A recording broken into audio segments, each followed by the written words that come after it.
Chief of Police, you, Renee Hall.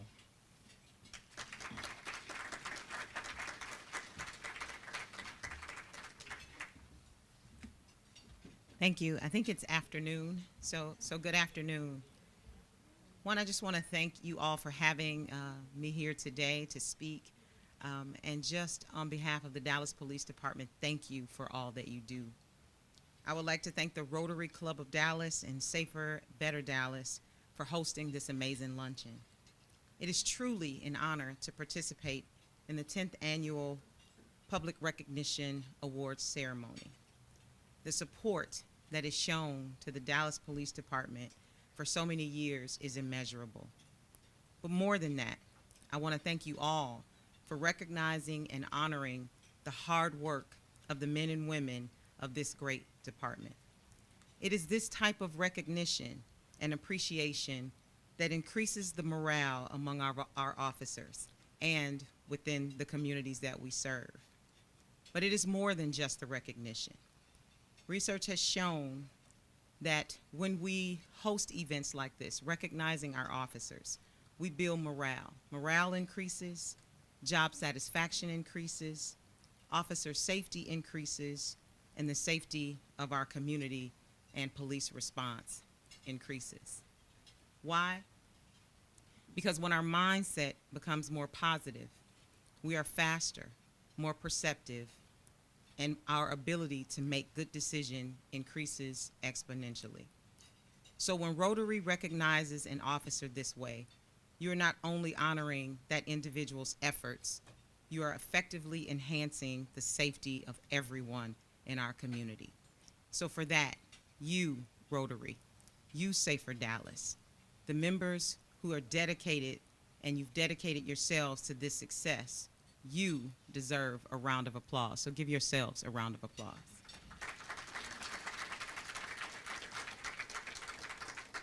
The officer that we are recognizing here today, you are exceptional. You're an exceptional individual who exemplifies the best qualities that the Dallas Police Department strives for. Officer Lutz is dedicated to the Dallas Police Department, to the city of Dallas, and to every resident in this community. He is the epitome of the recruit we actively seek for our department. Professional, empathetic, honorable, and truly dedicated to service. And that's just to name a few attributes. And he is an individual that is very, very difficult to duplicate, although we are trying very, very hard. I think you can appreciate the challenges that law enforcement organizations across this country are facing. The decline of individuals desiring to enter into a law enforcement career, combined with the high number of officers that are eligible for retirement.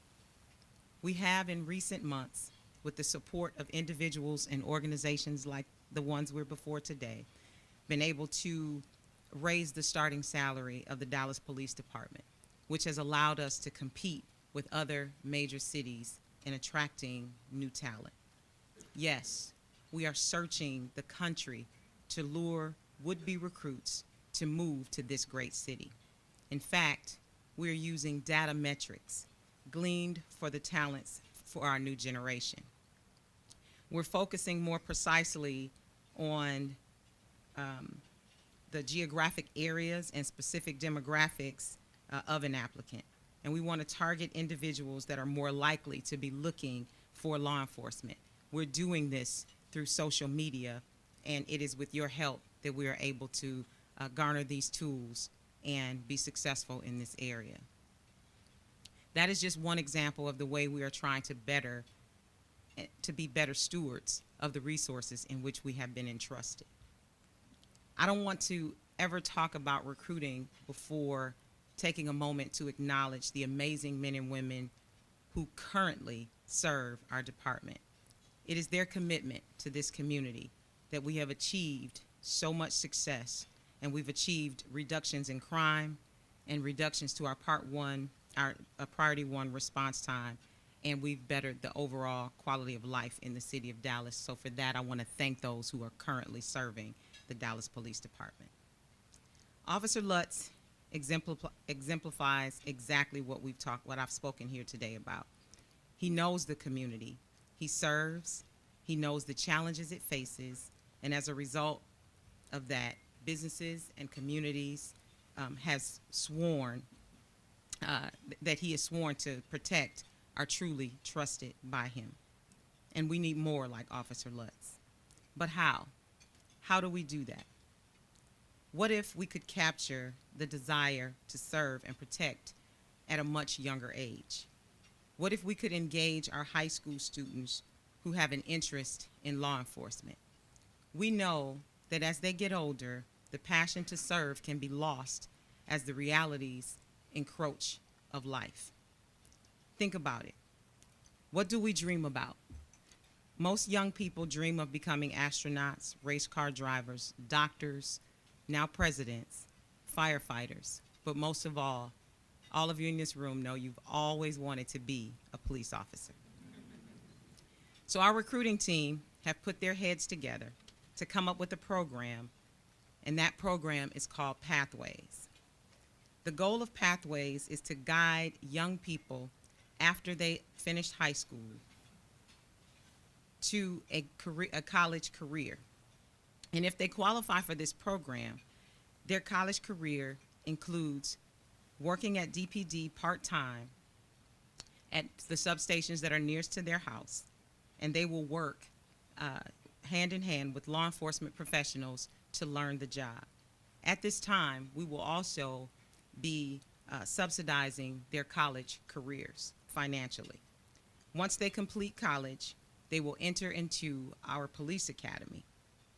We currently have a program at Carter High School and Sunset High School where our officers are teaching law enforcement curriculums, and these individuals will be the first ones to enter our Pathways. Pathways is in its very early stages of development, but when it's fully developed and we're ready to launch, I would love to come back here to tell you about the amazing things that we've done and invite you to become involved. We will truly need your support in order for this to be successful. In order for us to be successful in recruiting, we have to start early, and this is one of the ways that we intend to do that.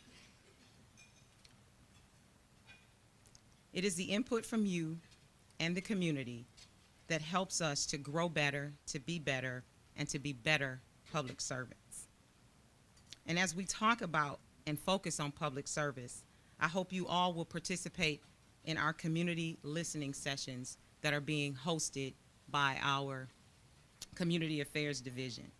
It's an opportunity for us to hear from the community, to hear the concerns so that we can develop solutions in order for us to be more successful in solving those problems around our city. We have 3 more listening sessions up and coming, and they're posted on our social media channels. We will make sure that you have the information to share as well. I also want to briefly discuss something else, something that we are first focusing a lot of resources and efforts towards, and that is crime and response time.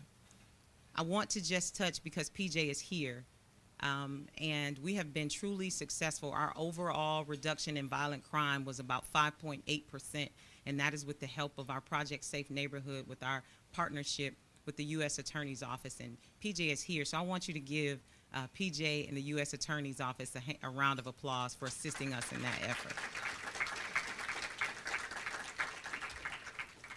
As you may have seen, our Priority 1 response times are down, and we are proud of that, but we recognize that we have so much more work to do.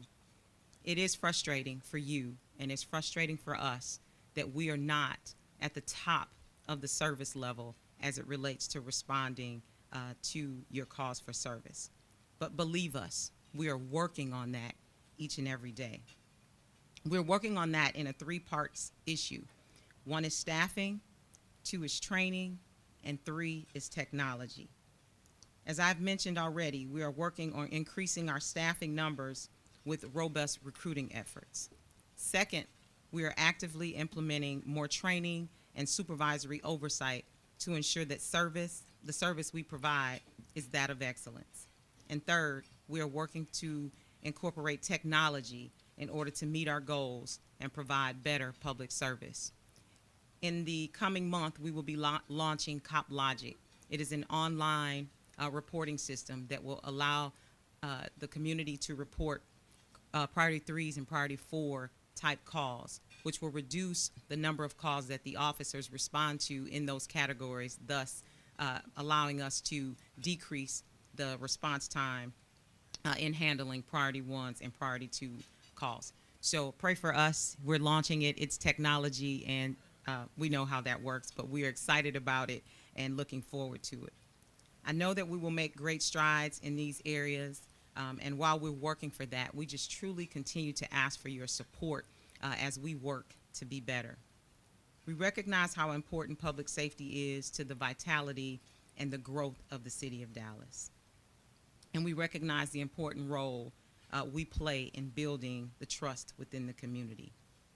We also recognize the importance of community partnerships like Rotary, like Safer Dallas. The resources that the Rotary and Safer Dallas have provided to us are integral to our success, and so many of our public safety efforts and programs have been beneficial because of you. That trust and those resources are a huge part of what enables Dallas to be successful and helps officers like Officer Lutz to further do their job. So on behalf of the Dallas Police Department, I want to thank the Rotary Club. I want to thank Safer Dallas for your commitment, not just to our safety, but to the safety of the entire city. And to you, Officer Lutz, I say thank you. Thank you for your unwavering dedication and support to the police department, and thank you for making the city of Dallas safer and the Dallas Police Department as great as it is. Thank you so very much.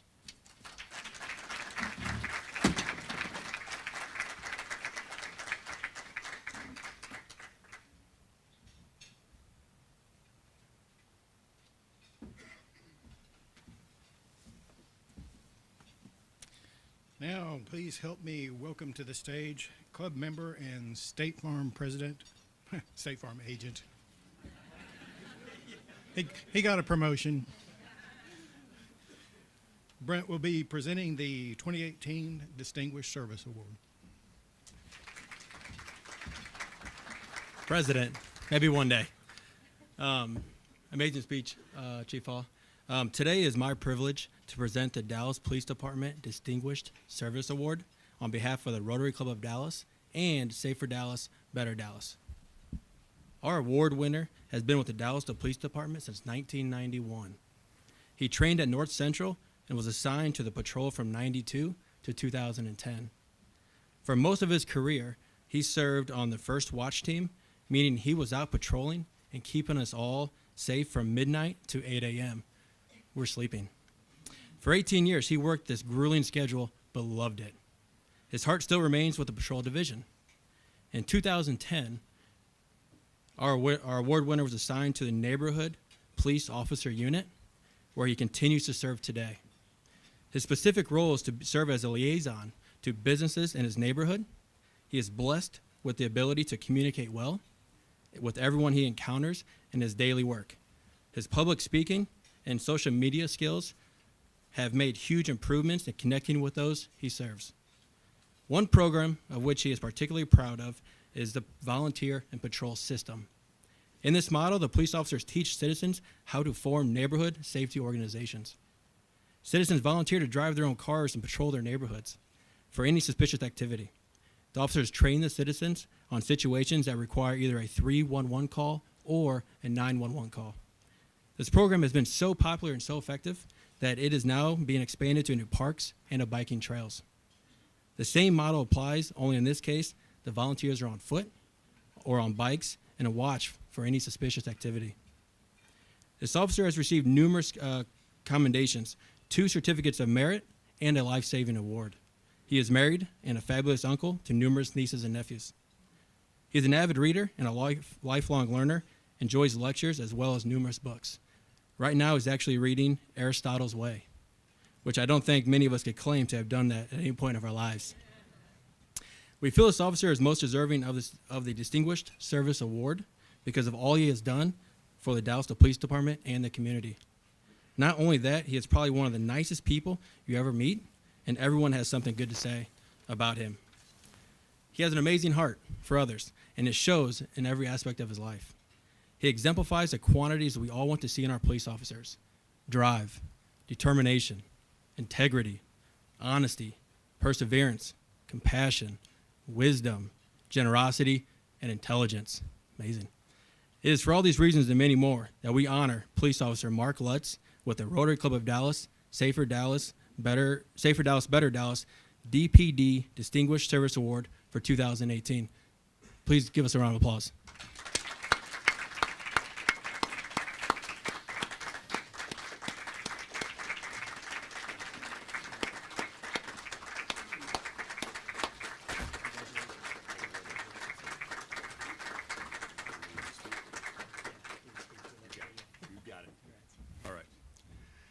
On the way in, drive down here, I was speaking to my wife, and she said, "Are you going to be speaking at this event?"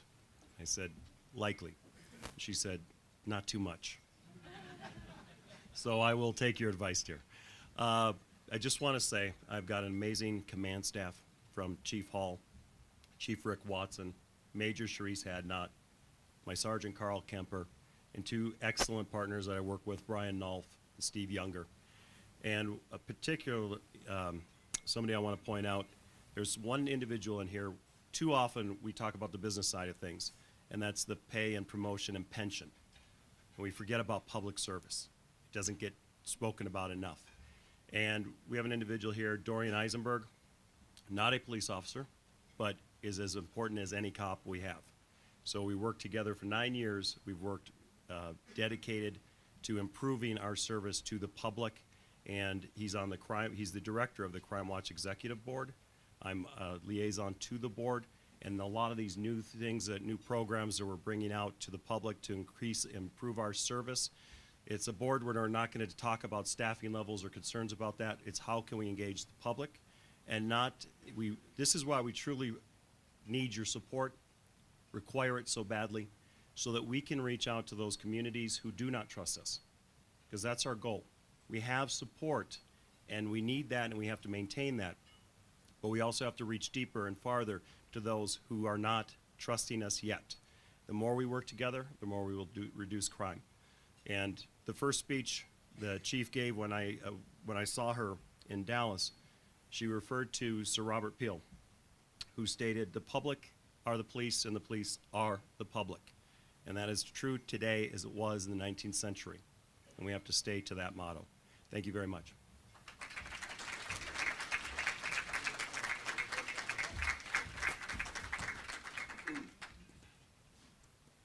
Forgot the most important part. I apologize.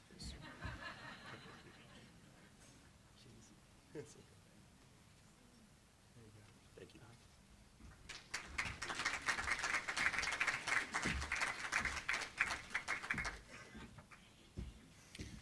I thought I was going to have to call him back up here myself. Now, please welcome our club's president-elect, Charles Dowden, to the podium as he presents the 2018 Public Safety Leader Award. Thank you, sir. It's my honor to be up here. This is a very special award. We're very proud to be part of this and to deliver this today. Our Public Safety Leader Award this year goes to an entity and to an individual, and its leader. And you may not realize that it's actually a nonprofit organization. In fact, when you hear this name, you might associate it more with Fletcher's Corny Dogs, funnel cakes, and fun, as opposed to a group that has public safety as one of its core tenets. And when you think about when you go to the state fair now, I moved here in 1978, and state fair then was a little different than it is now. But it is an amazing place to go to. Now, I think of corny dogs and ball games, so that's what I think about state fair time. This year, we're honoring the State Fair of Texas and its president, Mitchell Glieber, for their role in making Dallas a safer and better for all its residents. The State Fair of Texas was established in 1886. There, I see David back there. Yeah, I guess, okay. He was around then. And has celebrated all things Texan by promoting agriculture, education, community involvement, and a family-friendly environment. At 24 consecutive days, the State Fair of Texas is the longest-running state fair in the nation, as well as one of the largest, welcoming more than 2 million people last year. As fairgoers visit the fair, they encounter many of Dallas DISD, and DART police officers, whose goal is to ensure the safety of the fair visitors, workers, and numerous vendors and partners. For many years, the State Fair of Texas has partnered with the Dallas Police Department to oversee all its safety and security measures for the fair. The DPT maintains an on-site headquarters during fair times at Fair Park and assigns an officer as command, overseeing the entire operation. In addition to measures taken by the DPT, the State Fair has invested in many safety and security measures over the past years, which we'll soon hear more about. Appointed by the board in April of 2014, Mitchell currently serves as president of the State Fair of Texas. He joined the State Fair in 1999, spending the majority of his time working with corporate partners, more than tripling the corporate sponsorships for revenue that went to the State Fair. When Mitchell learned that he was being groomed as the next president of the State Fair, he began thinking of initiatives. What could he do to make the State Fair better? He wanted to tackle this and come in with a plan. First off, he wanted to rebrand the fair to include big text, which looks great after the redo, in a more prominent way, and re-emphasize the fair as a mission-driven organization. He sought to revise the mission statement of the nearly 130-year-old organization to bring community involvement to the forefront of everyone's mind and to help the fair organization become more synonymous with the phrase, great community partner. Since becoming president in 2014, not only has Mitchell and his team achieved several record-setting state fairs, the 5 most successful state fairs in history, as a matter of fact, but they have also begun to make an impact on the neighborhoods surrounding Fair Park. We are excited to hear from Mitchell himself about the impact and the accomplishments of the State Fair and his experiences as that leadership. Mitchell's also, like anything, just like Officer Lutz, it's a team effort. It's always the spouses or the silent partners in that.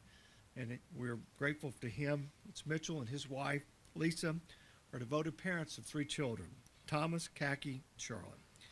It's our great honor and pleasure to present the Public Safety Leader Award to Mitchell Glieber and the State Fair of Texas for the excellent work they have accomplished in making Dallas a safer place and a great state fair.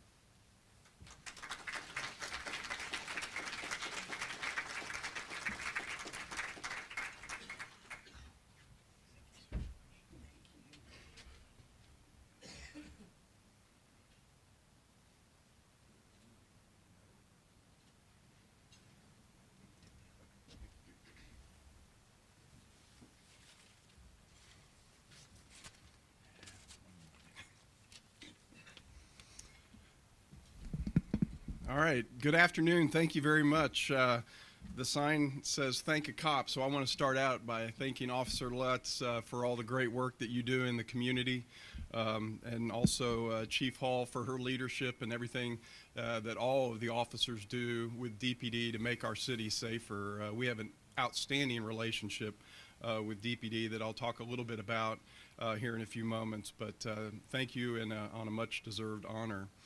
On behalf of our entire team at the State Fair, I do want to thank the Safer Dallas and the Rotary Club of Dallas. I also want to thank Gary Griffith, who I know is instrumental in nominating us for this award. Thank you, Gary. And our friend from the Dallas Park Board, Calvert Collins-Bratton, who made my day by sending us an email saying that you've been chosen as the recipient for this award. As a team, we're very humbled by the award, and we take the safety of our fairgoers, our staff, and our partners as a very huge responsibility. As a 501c nonprofit organization, the fair serves as an advocate for the community through its commitment to preserving Fair Park and continuing to build upon its legacy as a National Historic Landmark. The net proceeds from the fair each year are reinvested in helping to preserve and improve our home, Fair Park, underwrite museums, community initiatives, and scholarship programs to support very deserving youth throughout the Lone Star State, and also to put on the next great State Fair of Texas. The standards of the State Fair of Texas in several areas have helped us reach new heights in the most recent years. Safety and security, cleanliness, customer service, family-friendly programming, and beautification of the grounds are a few of those that are our major areas of focus each year. But make no mistake, nothing compares to the safety of our fairgoers. The State Fair is committed to making sure it has the very best security plan each year to continue to make the fair a safe and family-friendly environment. Many years ago, as was alluded to a few seconds ago, it wasn't quite as safe as it is now, and we're talking 25, 30 years ago. The environment at that time was a little bit rougher, and we made it a very, very serious attempt to make it a priority to have a safer environment, to bring families back to the State Fair. And each year we see growth in that segment in terms of family attendance growing. And as proof of that, we can report that one of the very biggest issues facing the State Fair today is stroller parking. So that's a really great problem to have when you look at many of the problems that we could be facing. Every measure we have taken to continue to make safety and security a top priority may not be visually seen by all those that attend, but our team is diligently working behind the scenes in partnership with the Dallas Police Department to ensure a very safe State Fair, Texas each and every year. In addition to the measures taken in partnership with DPD, the State Fair has invested in many safety and security measures over the past few years, including walk-through metal detectors. Instead of the typical wanding that you would go through, we now have walk-through metal detectors at all of our gates. Security bollards to make sure that to help impede high-speed vehicles from entering high-traffic areas of the fairgrounds. High-definition cameras to provide oversight of fairground activity. We now have over 30 high-definition cameras that can be monitored, and those are installed all throughout several areas of the grounds. And then a different kind of safety you don't think about as often when you have 2 million plus people out there, but ride safety. There are specific measures that we have to take to make sure that our rides are upholding the best of highest ride safety standards. In addition to the state requirements, we take significant measures to ensure safety, such as hiring the fair's own ride safety inspectors, regular ride safety inspections trainings before and during the fair, and then NDT or non-destructive testing and other industry-leading testing to ensure overall ride safety. Background check procedures. We've really strengthened what we do in terms of background checks on employees at the State Fair, making sure that we're hiring the right people and we'll have a safe environment. And then starting in 2019, we are bringing on a director of security to our seasonal staff to serve as a liaison with Dallas Police Department, just as an extra layer of security to make sure that we're doing all the things that need to be done to create a safe environment. This is a team effort, and I would definitely be remiss not to acknowledge a few folks who have aided us in getting us to this place. My predecessor, Errol McCoy, was president of the State Fair for 25 years. It was him who came with the idea that we need to step up safety and security at the State Fair, and he set a lot of the programs in motion that are still in place today. Rusty Fitzgerald, our Senior VP of Midway Operations, who's here with us today. Rusty helps ensure our ride safety program is the premier program in the industry. Bob Hilbin, our General Manager for ensuring our employees follow proper safety protocol. Someone that's very important to us, Sergeant Willie Ford, who is here with us today from Dallas Police Department. He has helped DPD operations at the State Fair for many years and has voluntarily spent extra time outside of that working with our staff and leading active shooter training sessions and doing lots of other things. We love you like a brother, Willie, maybe more like a father in your case, but we thank you for all that you do for us.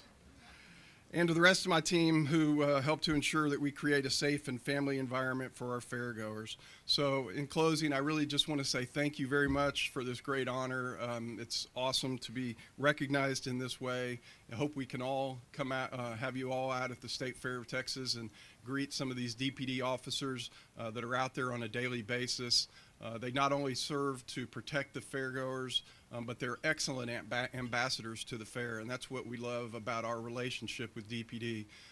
You know, they know where all the closest restrooms are, and they answer questions with a smile, and we couldn't do it without them. So it's a team effort. Our team, DPD, and everybody that comes to the fair is all part of that process. So thank you very much. Very much appreciate the award. Thank you.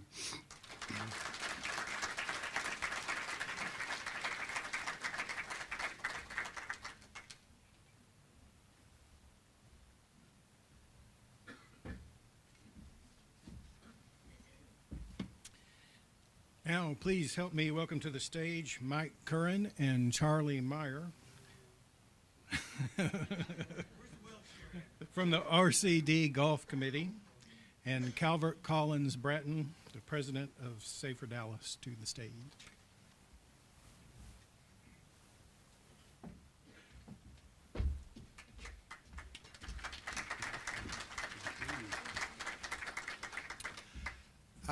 I'm Mike Kern, the past chairman of the golf tournament.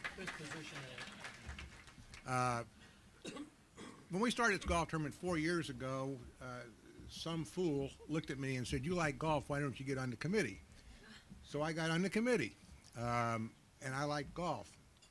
4 years later, after 2 years as a chairman, it's not about the golf anymore. It's about what we do, a little passion for what the club can do through the golf tournament, supporting the police department through having Safer Dallas as one of our beneficiaries.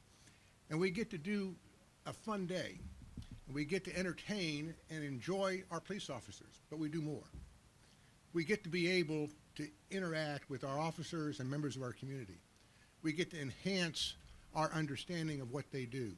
We get to learn who they are, and we get to bond in a way you can't do without having a day on a golf course, trying to find golf balls, and trying not to get too drunk after the disappointment of the day. So it's a special day, but it's also a special opportunity for the club to support the police department, and we thank you all for doing that. We also raise a little money to give to Safer Dallas that we know goes to the police department. We don't do that on our own, so let me just take a real quick moment to recognize our sponsors this past year. Motorola, Axon, United Tow, Big City Concrete, Great Outdoor Subs, Smith Management, Fireside Capital, LCG Associates, Barrow Hanley, Cullum Construction, Sewell, Happy State Bank, iStation, Hillwood, Benny Keith Beverages, Sealy, Defense Lifestyles, Sealy. And I may have left out some, but as you notice, it's not just a small group of people that are involved in this. So we want to thank everybody for doing it. You don't have to put up with me anymore. Charlie's going to take it over. He's much better looking and much nicer than I am. But we do have a check for Safer Dallas, and so, Calvert, Boy, for you. thank you. Thank you. Here, let's, here, do some, come Yeah. over there. You wanna come? Let's get ready. Boy, it's my lucky day. Thank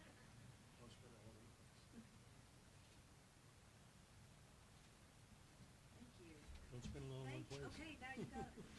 So, I do want to awesome.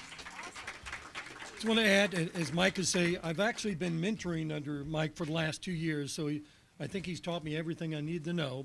But we're excited this year. Matter of fact, you might have heard he said 4 years, so this year will be our 5th year, and in benefit of that, we're going to try to have a goal of raising a net $50,000.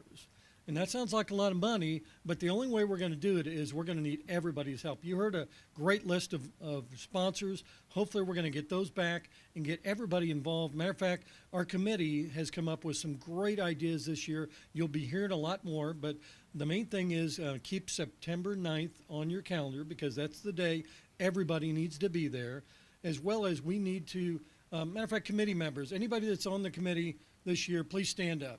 Raise your hand, do something so that they can see who you are. There's quite a few of them. So I want you to remember who they are because we want you to engage them and get involved with the tournament in some way, some fashion. So we look forward to you helping us out. Thank you.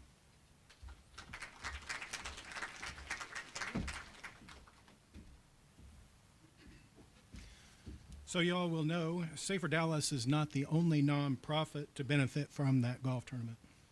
Proceeds are split equally between the Dallas Rotary Club Foundation, and another check for over $17,000 will be presented to our foundation during the March 27th Foundation Awards Luncheon. These funds will be used to support our club's philanthropic endeavors both locally and internationally. So now, Calvert will share a few highlights regarding Safer Dallas.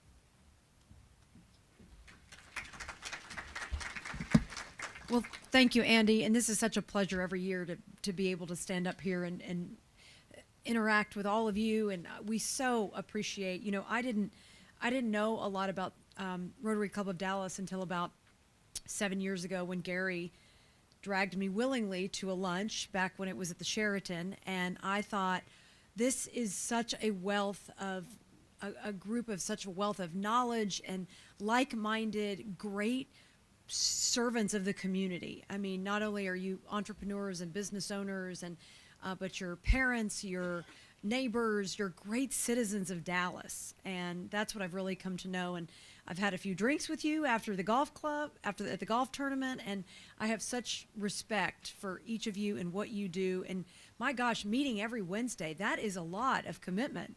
I don't even know if I see my own family that much, but I am so appreciative as a citizen of Dallas, and certainly as president of Safer Dallas, Better Dallas. We could not do what we do without you, without your support, both financially and showing up to events. I'll talk about, Let's Talk. How many of you all volunteered at that a couple years ago? We had over 60 Rotary volunteers. I mean, you were our manpower. And I know it had a tremendous impact on you that day, as it did all of those teenagers that were in the room with you. So I'm going to go over a couple of the highlights from the kind of past few months and then talk about what current initiatives we're working with DPD on. So Dana, if you'll be my trusty slide clicker lady. So first, this is one of the things I really want to highlight, and John Forrest is, stand up, John, because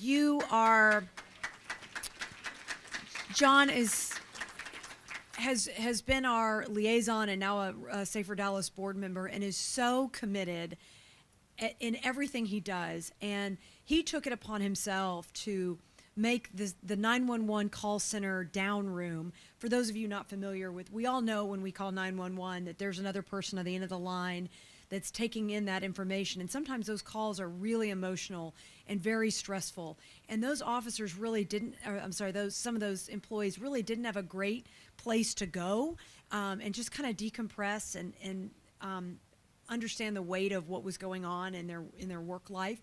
And so it was John, if you'll hit the next, who took it upon himself, and with some other vendors and such, really, in all of his interior design and architecture background, made this down room a beautiful haven for these officers and other employees. And so again, speaking of that relationship with Rotary, this was life-changing. That's what Chief Hall has said for many of these individuals, because now they have a place that they can go and just decompress, talk, and that's really critical. We talk about retention in the police department, and there's a high turnover rate in sometimes in the call centers. And so we want to make sure that we keep that longevity and those individuals in our department, because they're often the first line of defense or response. And so that's really critical. And so John, thank you for your leadership on that. We cut the ribbon in May. So thank you. In October, we had National Drug Take Back Day outside of Woodrow Wilson High School. This was a partnership we've had for several years, thank you, Gary Griffith, with Texas Leadership Forum, which is a few dozen high school juniors and seniors from public high schools all around Dallas.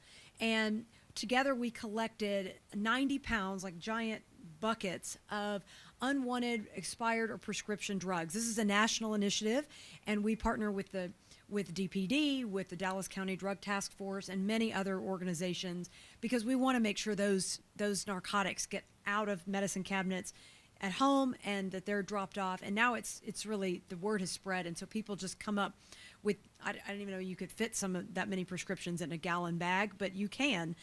And so people will just hand them to us and drop them off, and we collect them for several hours. And this year we added items for victims of human trafficking. Now we realize that's a problem in our community, and there are a lot of organizations trying to combat that.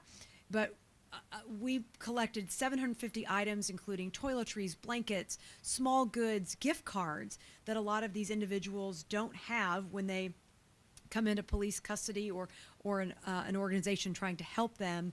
And so we were able to collect that many items for those men, women, and children. So that was a great day, a big win for our community.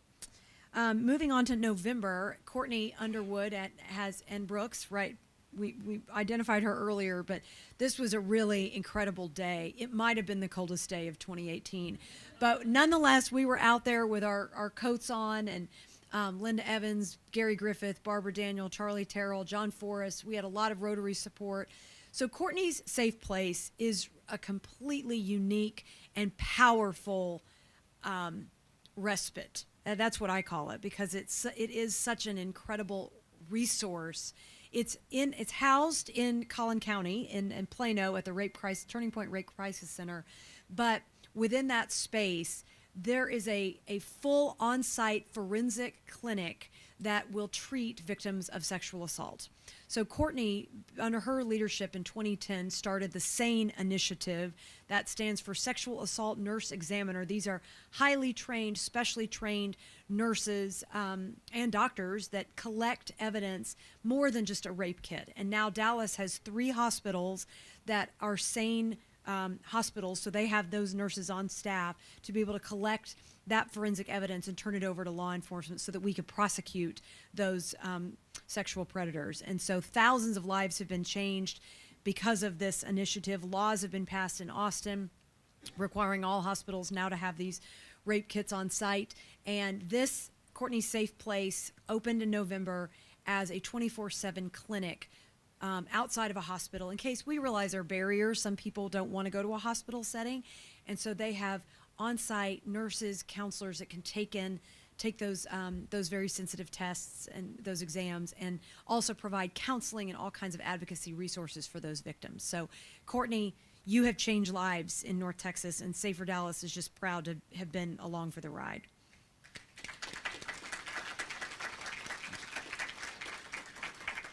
So some current projects we're working with DPD on now. You've heard about, many of you already have iWatch downloaded. Dallas was the first city in the nation back in 2010 to have its own non-emergency app where you could report crime or suspicious activity anonymously through our app.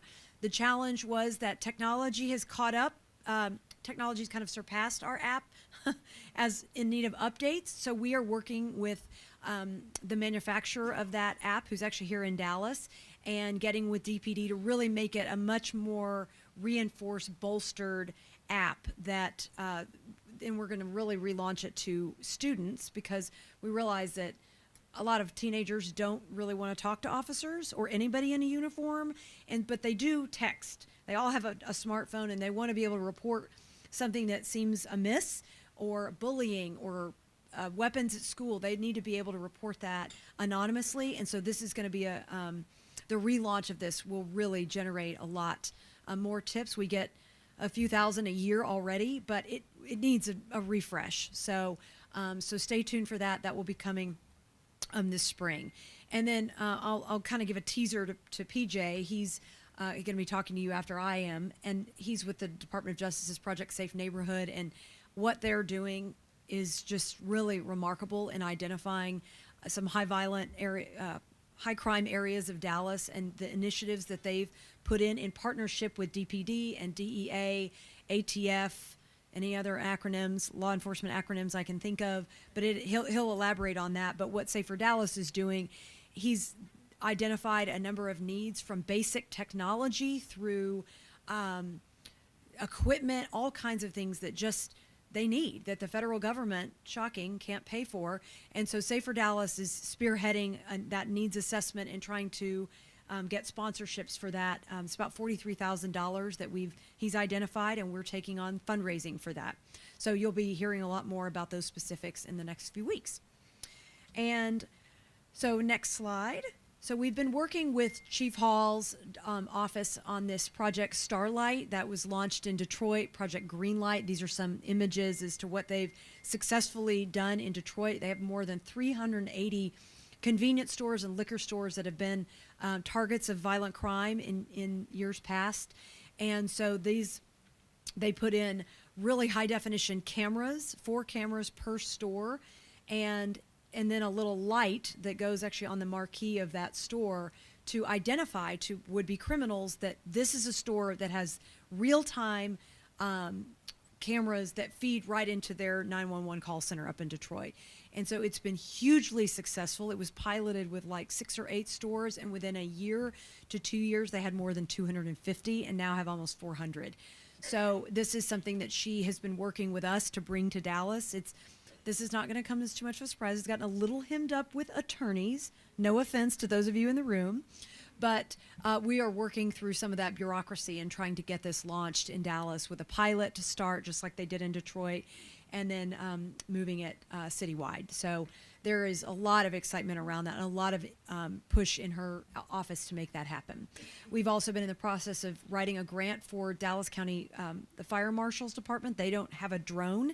We seem to see them everywhere and throughout the city, but they actually don't have one and need one for investigative purposes. So we've been writing grants for that. And then also coming up this spring is Ring doorbells. Raise your hand if you have one on your house. Pretty cool, right?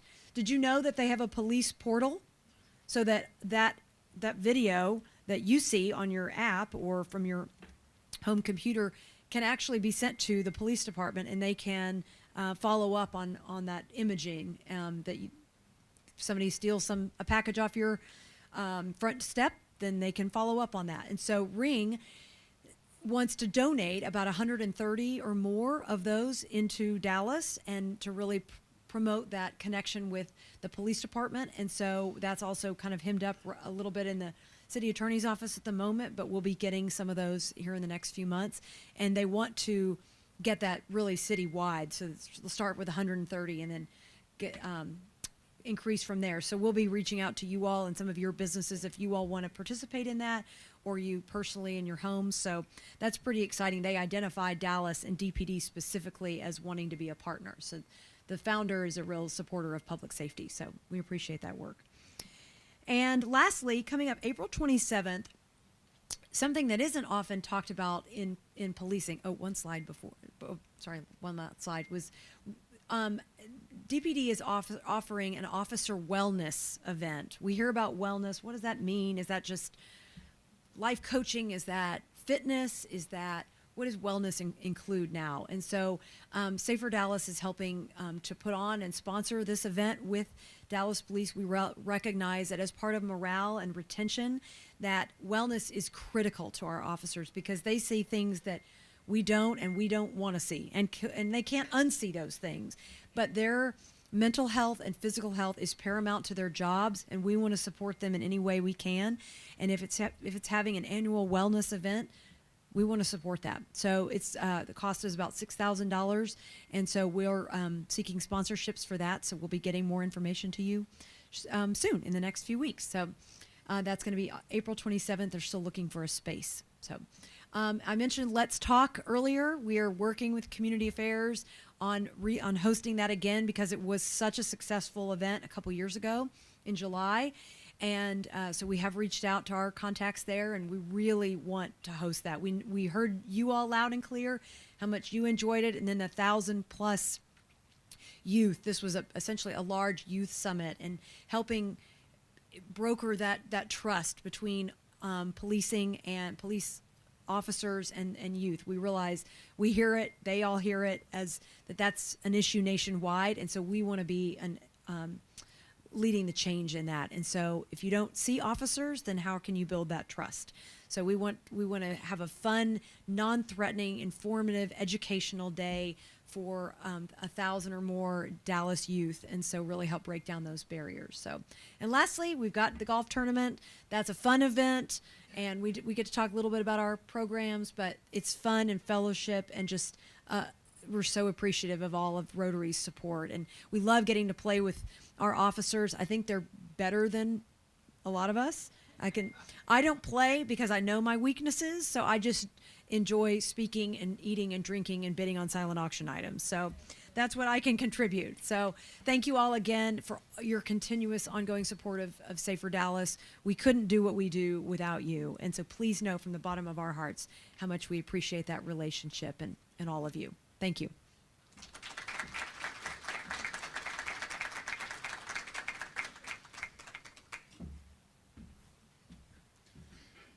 This is my final visit to the stage, and I was expecting that. I know we're running a little long. If you give us a mulligan on the start time, we're doing pretty good. So let's welcome Rotary Club member, Safer Dallas board member, and Assistant U.S. Attorney Rachel Jones.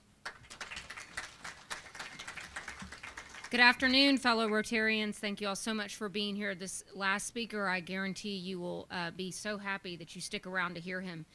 We honor people today who make a difference in our community, make it a safer place, and P.J.Meitl is also one of those individuals. He is my colleague at the U.S. Attorney's Office, and as you know from your program, not only is he responsible for prosecuting violent white supremacists and putting them away, he also has prosecuted the largest home health care fraud crime in our community, where a doctor and several of his employees took $375 million of our money. So along with his deputy chief, Nicole Dana, they've successfully prosecuted that. PJ is known for being aggressive, but always tempering that aggression with his duty to do justice. And in fact, I can tell you that I've had more than one federal judge say to me that PJ is so aggressive that they feel like sometimes they work for him because he keeps them so busy. He is who you want on your team. And today he's going to debut for you a great get boots on the ground service project that we are doing with Safer Dallas, DPD, as part of Project Safe Neighborhoods. You'll want to hear about it. I can tell you that PJ's short time at the department, he has received numerous national awards for what he has done in our communities in North Texas. But P.J.Meitl's story, I can promise you this, about how he makes our community safer, it is just beginning. You will see his name on the national stage for many years to come. So please give him a warm Rotary welcome to P.J.Meitl.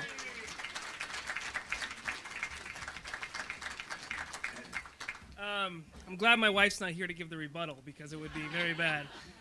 Rachel was paid very well for that, so thank you. I was told that I had a hard cutoff of 1 o'clock, so with that, I'm done. What I'm here for, I'm so excited to be here. Thank you for having me. I'm here to talk to you guys about something the Department of Justice is doing with the Dallas Police Department, the FBI, ATF, DEA, Marshals, Secret Service, anyone you can think of. It's called Project Safe Neighborhood. It's been around for a long time, but it's very, very different than anything you've ever heard of. And so what I want to do is kind of just briefly talk about it today with you guys and then get you out of here because I know I'm between you and getting back to work or back to home. We renamed our project, by the way, after the fallen officer at Home Depot about a year ago, Officer Rogelio Santander. And so our specific project is called Operation Badge Number 10934. And it's in his honor because that was senseless violence. And the entire project is about stopping senseless violence in Dallas. So let me tell you a little bit what it's about. PSN, Project Safe Neighborhood, is about stopping violent crime. And what researchers, people much, much smarter than me, have determined is crime, as you guys probably all know, you know this just inherently, crime is geographic. There's a couple places in our city where there's crime every single day, all day. And then there's other places in our city where there's no crime. There's some neighborhoods that don't experience crime for 10 years straight. But there are certain spots where you can go, I can go there right now and I can show you a drug dealer. I can show you a shooting that's going to occur in the next week. Crime is geographic, and if we know that and we focus on that, we might be able to make a difference. And so that's what PSN is all about. I threw some stats up there about it. 50% of all the 911 calls in Dallas come from just 3% of the locations. So that tells you that what I'm saying is probably true. PSN is being done around the country, in different ways by different places, but it's shown to work. It can lead to a 4% drop in violent crime each year if it's done right. So that was our goal when we started it, and we started about 10 months ago. So I want to kind of tell you what we've been trying to do with that. Here's our area. It's not the area that you might have expected. Let me tell you how we picked our area. We gave all the DPD data from Chief Hall. We went and got all the data they had for the last 10 years, and we gave it to an outside researcher just for credibility purposes. And he examined it, looked at all the violent crime in Dallas and Dallas County all over, and said, here are your 4 biggest hot spots. And then we got in a room with 30 very smart law enforcement people and said, let's pick the right area. We're only going to do one because we want to start small. And it was unanimous. There was a vote, 30 for 30. People picked this area. This is basically northeast Dallas. And you might think, well, why didn't you pick South Dallas? Why didn't you pick West Dallas? Those are some really problem area places. And they are. We could have picked those areas. But northeast Dallas has actually a lot of violent crime. It might not seem like it when you're driving up to 75, but if you veer off, there are some really rough spots. And in fact, the stats back it up. The murder rate in northeast Dallas was higher than it is in South Dallas.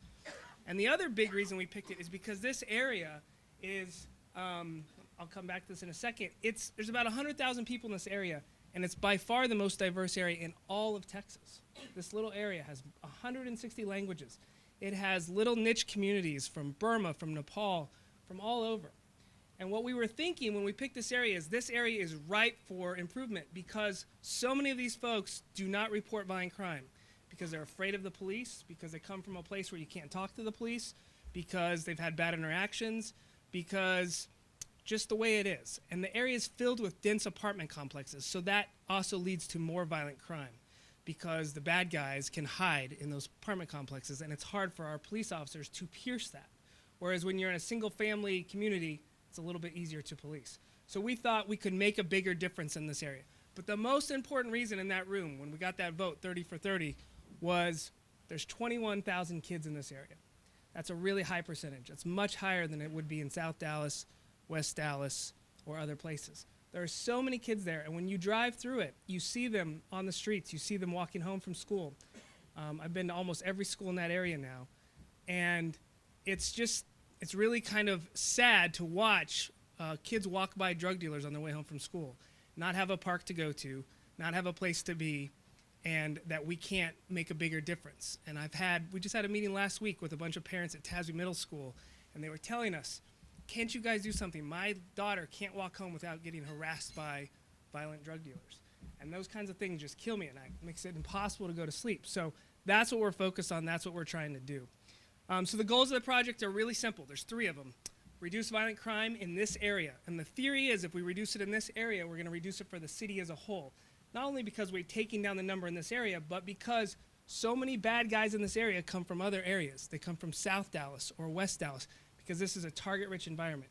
If you can prey on an immigrant or prey on a refugee and they're not going to call the police, that's a better target than someone who might call the police. So we have found anecdotally as well as basically empirically that the bad guys in this area are coming from other places. So when we make a difference here, we're going to make a difference in all the communities. So we put together a really big team. I got about 30 to 40 officers who work with me, with us, almost full time. We meet every Monday. We go over every crime in the area and what we're going to do. A lot of long-term covert investigations, some reactive stuff, but we work pretty hard at it. And the guys get pretty annoyed with me because we're pretty intense on basically going after every violent criminal we can. So that's number 1, just the simple police stuff, prosecution and police stuff. The second thing is when we brought this idea to Chief Hall, and this was about 1.5 years ago, we brought it to Chief Hall. She said, I'll support it. I'll give you officers. I will back you. But you have to spend half of your time engaging the community. You can't just arrest your way out of the problem. And she was so right. Chief Hall, because we've seen other jurisdictions try and do that, just arrest, arrest, arrest. And the community rebels. The community you're trying to protect says you're the problem. And so what we've done is we've basically had as many meetings with the community as we can. I go to meeting after meeting, school after school. It can be as small as 3 people, as big as 500, and we tell them what we're doing because when I tell this speech or I explain what we're trying to do, I haven't found anyone who doesn't support it. Even violent criminals support it because they don't want to live next to a violent criminal. So we've had big fairs. We have things with kids. We had the Mavericks help us out last week at a middle school. We've had all sorts of community events. And what we're trying to do is increase interactions between the police and the kids so that kids feel more comfortable talking to the police and that they know what we're doing so that they can report violent crime. This was a bit of a conflict of interest because when we go out there trying to explain what we're doing and go to communities that don't report violent crime, we probably were going to get an uptick in violent crime. And so as you can imagine, we're constantly looking at the stats. We actually expected violent crime to go up because we expected people to report violent crime that wasn't being reported before. So if you have a woman, as an example from Burma, who is watching her neighbor getting beaten by his wife, but she's afraid to call the police because she's afraid of being deported, and we convince her that it's okay for you to call the police, and then she calls it, our stats are going to go up. That was okay. We were willing to do that because that's the right thing, right? We want these people reporting violent crime. So anyway, that is what we do. What I try to do is have as many community meetings as people arrested. That's my goal. And so far, we're on track. The last thing is every month we have about 500 people coming out of prison, coming out of probation, back into our PSN community. We meet with them. We try and figure out ways for them to reintegrate into society. Because as you probably know, 60% of people who have been convicted of a crime recommit a crime. We're trying to reduce that number. It's very hard for a felon to not recommit a crime. It's hard for them to get a job. It's hard for them to find a place to live. It's hard for them to avoid it. So we're trying to help with that. So this is a picture of us. Every month we meet with them at Frank Crowley, talk about ways to help them. We give them services. We try and find them jobs. That's what we're trying to do. So that's what we're trying to do. So far it's working. It's very early. I don't like to claim success yet, but so far it is working. Violent crime in PSN is down 11% in the PSN area. That's very good, right? I told you 4% was the average of the national average, so we're at 11%, so we feel good about that. But as you guys know, stats kind of go up and down, so we don't want to claim too much success there. All crime is down 6% in the PSN area. That tells me that our guys are focused on the right bad guys, meaning we're not focused on the homeless. We're not focused on guys necessarily selling marijuana on the street corner. We're focused on trigger pullers, murderers, robbers, things like that. And so I think we're doing the right thing. We've had over 140 arrests of serious violent criminals. So that doesn't sound like a lot. That's a lot for federal cases. My office typically prosecutes about 800 people a year. So 140 in just a year for just this area, that's a lot. And when we prosecute them federally, they go away for quite a while. It's not someone who we arrest and then they're back on the street that day. You probably won't see that person again in your lifetime for the most part. So that is working just statistically. We think it's working in other ways. We've closed a number of businesses. You might have seen some of this in the news. As I told you, crime is geographic. Here are a couple stores where if you drove by them on any day of the week, you would see a group of gang members standing outside selling drugs, committing violence. And in fact, I would go to these. I'd drive by them on a routine basis. The one in the right-hand corner was up in Northeast by Forest and Adelia. And at one point there, I was just driving by, and a shootout occurred, and we had to kind of take cover. That's how bad some of these places are. At another place, I'm there, as I was talking to a witness, a drug dealer walked up to me and offered to sell me drugs, and I was dressed like this. So it's pretty brazen. But we are trying to close down businesses, and this is not easy. This is not what federal prosecutors typically do, but this is another way to try and make a difference. So this is the way we're trying to do it. So you'll see more of this. I expect another one to be closed tomorrow, and I expect some more in the next couple weeks. So we're going to try and focus on that. And then finally, I think it's working because the bad guys tell me it's working. Bad guys are not smart. We don't catch the smart ones. And they're all over Facebook and Twitter and Instagram, and they post the silliest things on there. And as you might imagine, they talk about us on there all the time, and I love seeing that. We see this every day, guys posted on there talking about how we're there, we're coming after them. And it works so well because if I could tell you the percentage of crime going down based on arrest versus based on these guys being scared we're going to arrest them, I think the majority is they're scared we're going to arrest them. In fact, I think just us convincing them that we are there helps reduce crime much more than anything I can do on a covert investigation. So when they post on here, hey, they're here, get out, keep your mouth shut, go somewhere else, that's great. And so we encourage that with all these guys. But this is really what they're posting, and I have probably 100 more examples of this.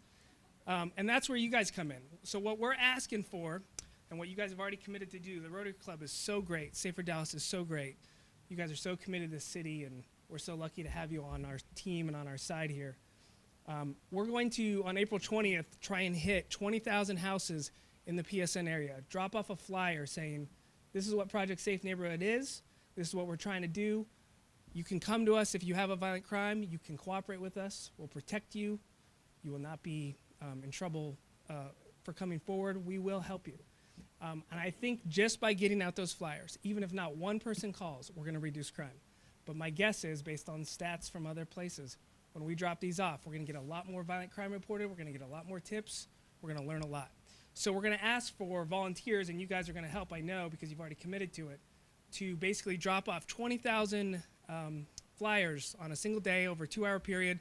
The Dallas Police Department is going to come out with their barbecue team. I'm sorry? Door hangers, I'm sorry.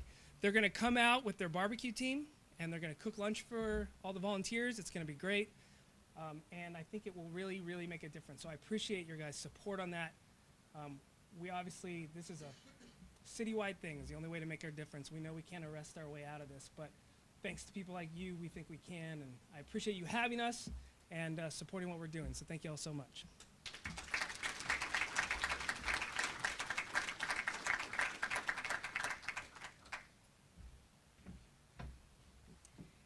Excellent. Thank you, PJ. Thank you. I want to say thanks also to Chief Hall, who had to run out with an emergency. Imagine that, being the police chief of Dallas.